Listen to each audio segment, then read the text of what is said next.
दिव्यावोषधयः ओषधेभ्योऽन्नम् अन्नात् पुरुषः स वा एष पुरुषो नरसमयः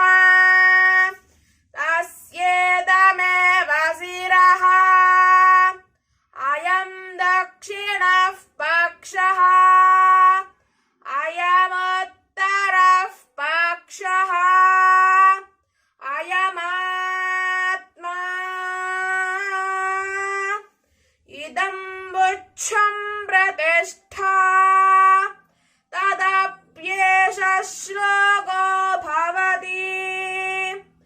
अन्नाद्वै प्रजाः प्रजायन्ते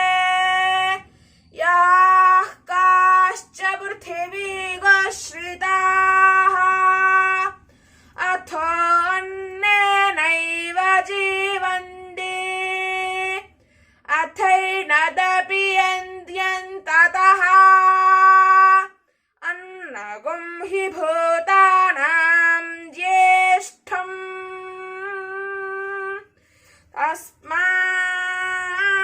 सर्वौषधमुच्यते सर्वं वै तेन्नमाप्नुवन्ति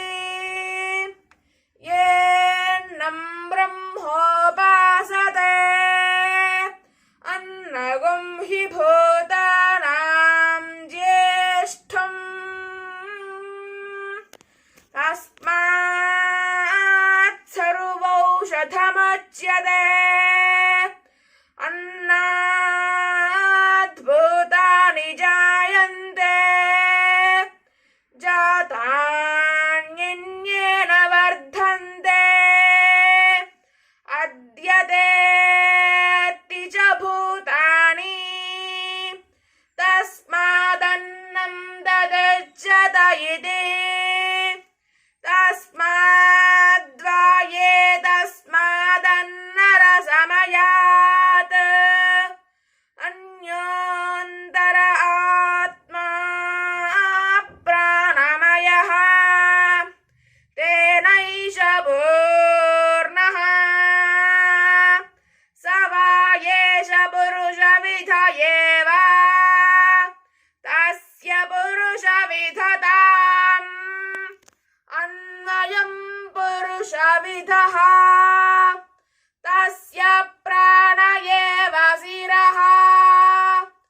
व्याळो दक्षिणः पक्षः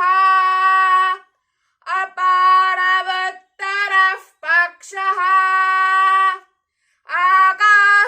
आकाशात्मा पृथिवीबुच्छं प्रतिष्ठा तदप्येष श्लोको भवति ॐ शतमानं भवति शतायुः पुरुषस्य आयुष्येवेन्द्रिये प्रतिष्ठति। ओम नमः शिवाय शिवाय नमः।